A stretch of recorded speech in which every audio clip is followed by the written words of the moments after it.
Midway took place on June 3rd through the 6th in 1942, in an area called the Midway Atoll in the Pacific Theater. The United States successfully baited the Japanese Navy into a trap near the island of Midway and symbolized a turning point in the war. The United States intelligence was unable to decipher Japanese invasion plans for the Pacific Theater, location code AF, so they decided to devise a fake message that was available on a known tapped wire that said that Midway was low on fresh water. Japan took the bait and confirmed to Ultra, which is U.S. intelligence, that Midway was indeed AF, in the current Japanese cipher JN25.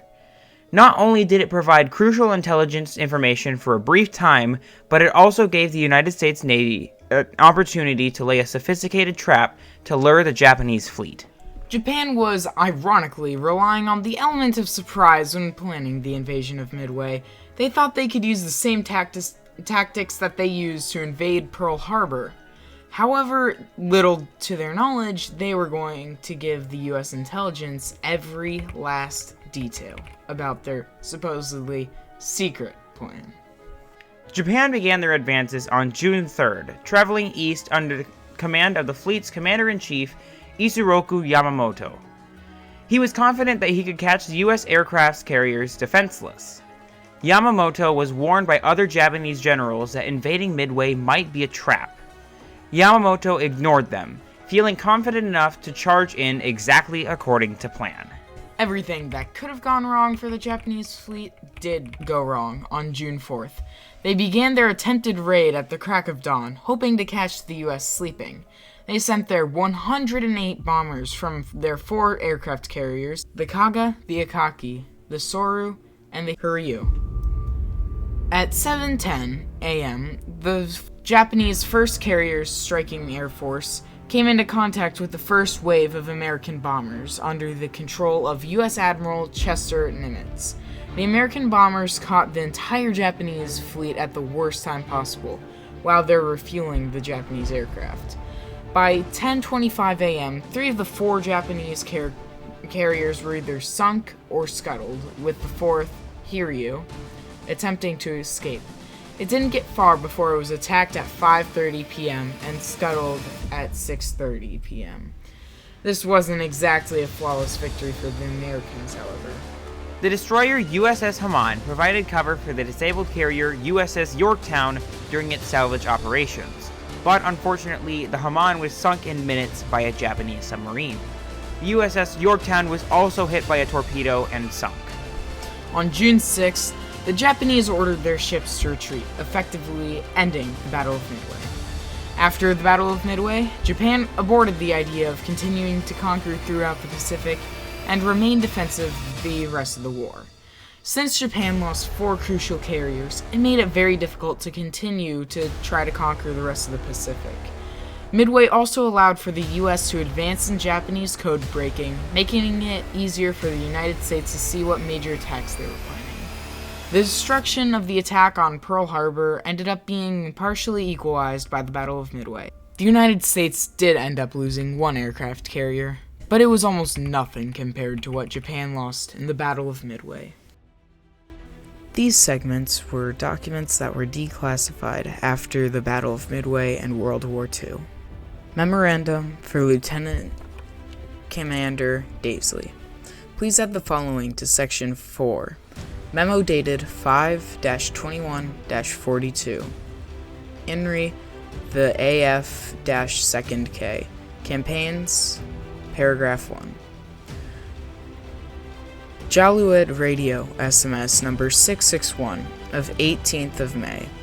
This dispatch directly indicates that the operation of all forces involved in the attack of Midway, which clearly includes the 4th Air Attack Force, -2nd K campaign, has been covered in one directive.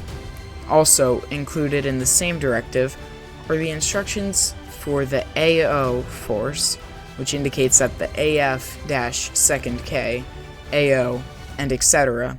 campaigns are to be coordinated operations. Dative 15 SMS number 159 of 14th of May. This dispatch is a request by WWII for charts covering the area south of 10 degrees south and east of 180 degrees east. This covers Samoa, and requests that charts be ready by the time WWII departs from unidentified place at an unspecific time.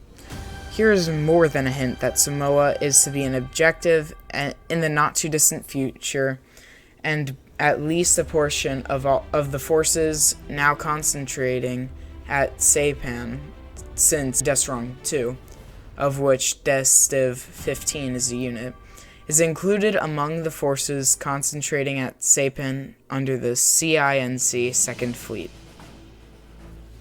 CINC 2nd Fleet, SMS number 239 of the 2nd of May. This dispatch says, after a date early in June, a force composed of blank and the striking force will be at PT Truck and requests that arrangements be made for berths and anchorages for the forces listed. Section 4 suggests the possibility that this force will be the same units, or a major portion of them, involved in the attack on AF, and that Truck will be the point to which they will retire after completion of the AF operation.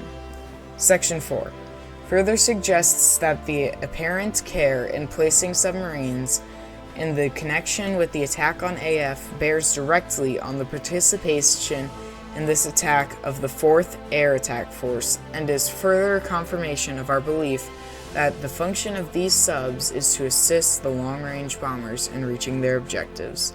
Respectfully, P.L. Joachim, Lieutenant, U.S. Navy. The reason why Midway was such a turning point in both the war and history itself is because it allowed the United States to advance in code-breaking and naval strategy, as well as putting Japan on the defensive for the rest of the war. The United States was able to use the island hopping strategy to their advantage for the rest of the war without having to worry that Japan would fight back by trying to retake islands. Once the United States took the islands, Japan was not going to try and take them back. Midway was able to change the course of the war and subsequently history itself just by proving that the resiliency of the United States was great enough to make it a world superpower.